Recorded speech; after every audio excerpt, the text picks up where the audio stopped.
La situation s'est dégradée dans plusieurs métropoles ces derniers jours, qui vont nous conduire à basculer un certain nombre de métropoles dans des zones d'alerte supérieure.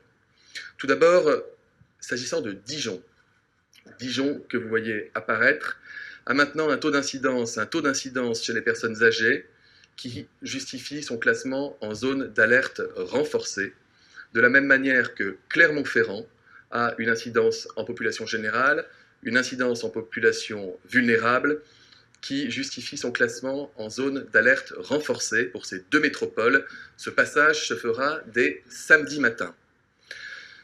Ensuite, la situation est encore plus dégradée dans d'autres territoires. Lille, tout d'abord, vous allez voir apparaître sur l'écran, avec une incidence très élevée, une incidence chez les personnes vulnérables également très élevée, et vous le voyez, un taux d'occupation des réanimations par les malades atteints du coronavirus qui a atteint les 30%. Grenoble présente les mêmes caractéristiques, c'est-à-dire un taux d'incidence cumulé en population générale, en population vulnérable, et une part de malades atteints du Covid en réanimation supérieure à 30%. La situation s'est également dégradée pour Lyon, où l'incidence a dépassé également les cotes d'alerte et la part des patients en réanimation à l'échelle régionale est donc la même qu'à Grenoble, c'est-à-dire supérieure à 30%. Et enfin, Saint-Étienne, qui présente peu ou prou les mêmes caractéristiques épidémiques.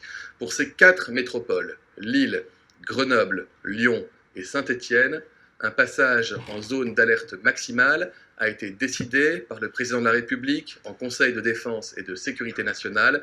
Ce passage sera effectif à compter de samedi matin.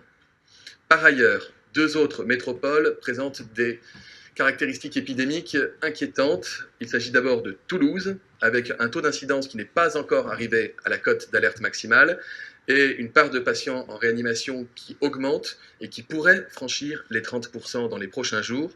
Par ailleurs, vous voyez les traits bleus qui correspondent au taux réel d'occupation des réa par des malades Covid, alors que les traits verts correspondent aux modélisations. Donc vous voyez que la situation sanitaire s'est aggravée un peu plus vite qu'escompté à Toulouse, et c'est également le cas pour Montpellier, qui est sur la diapositive suivante, avec là aussi une dégradation sanitaire qui nous font craindre le franchissement des 3 indicateurs dans les prochains jours. Pour Toulouse et Montpellier, à l'instar de ce qui a été fait pour Paris la semaine dernière, nous nous donnons quelques jours d'observation pour vérifier si la situation sanitaire se dégrade et si les indicateurs sont franchis, une bascule en zone d'alerte maximale pourrait être opérée d'ici à lundi matin.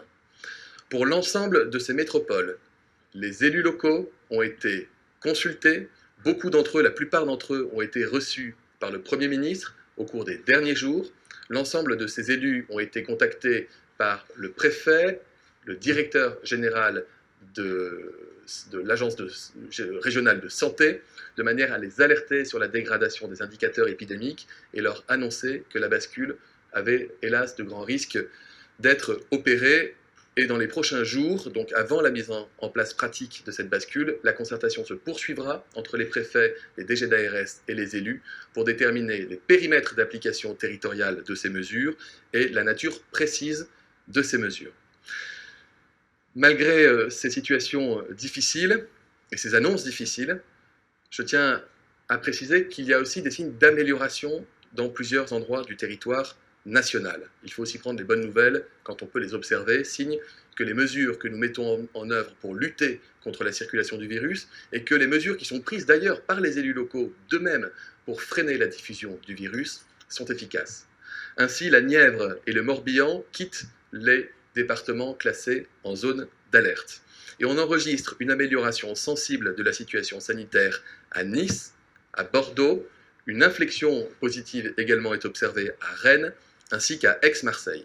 Je le dis tout de suite, avant de crier victoire, il faut avoir suffisamment de recul.